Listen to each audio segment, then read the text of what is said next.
They put their lives on the line for our country, but the hidden toll for service members and veterans is often post-traumatic stress disorder. And they suffer in silence. NBC4's Hattie Hawks talked to one veteran who lived to tell the tale of his darkest days.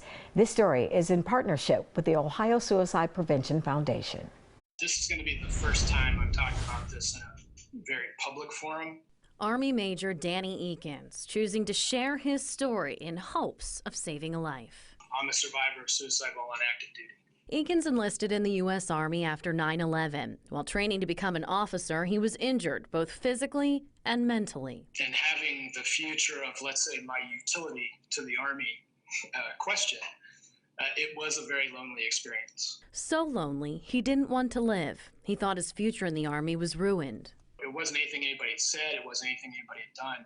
It was just I had this impression from, like, whether it was the movies or, listening to older veterans talk about their experiences. He survived and without seeking real help became the officer he wanted to be, serving 12 months in Iraq. Leading a tank platoon where I led more than 300 combat patrol missions. Eakins left the Army honorably. His problems, as with many veterans, came with him. As it took me kind of longer to find work in particular, it took me several months to find a steady kind of job.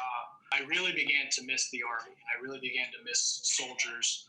And again, that kind of feeling of despair that I was never going to be able to adapt to civilian life. In the military, prepared to die for his job, he couldn't imagine why someone wouldn't hire him now. He started drinking, taking risks, his marriage breaking down. At that point, my pride was also still very much preventing me from trying to seek that help, because that wasn't how it was supposed to go, right? I don't need help.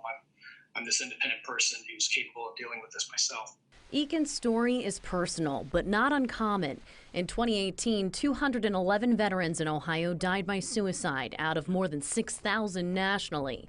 Even more are struggling in silence. It's the old school mentality, that stigma of seeking professional help is potentially a sign of weakness. Army veteran and veteran liaison for the Ohio Suicide Prevention Foundation, Jason Hughes, says PTSD looks like a dramatic change in behavior, at times hostile, and it can be tricky, sometimes not showing up for years, making it hard for loved ones to grasp.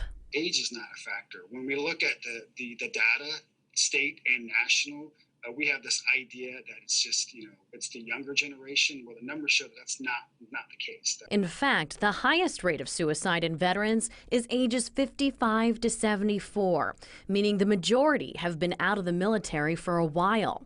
Luckily, there is both help and hope.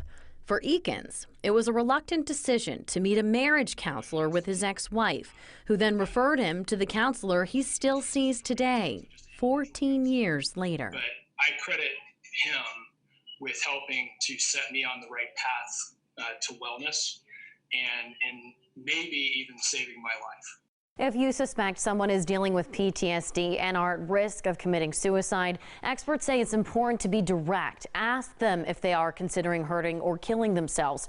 And when suggesting counseling, it's important to not make comments about fixing them, but helping them. For more information on suicide prevention, go to this story at NBC4i.com. Hattie Hawks, NBC4.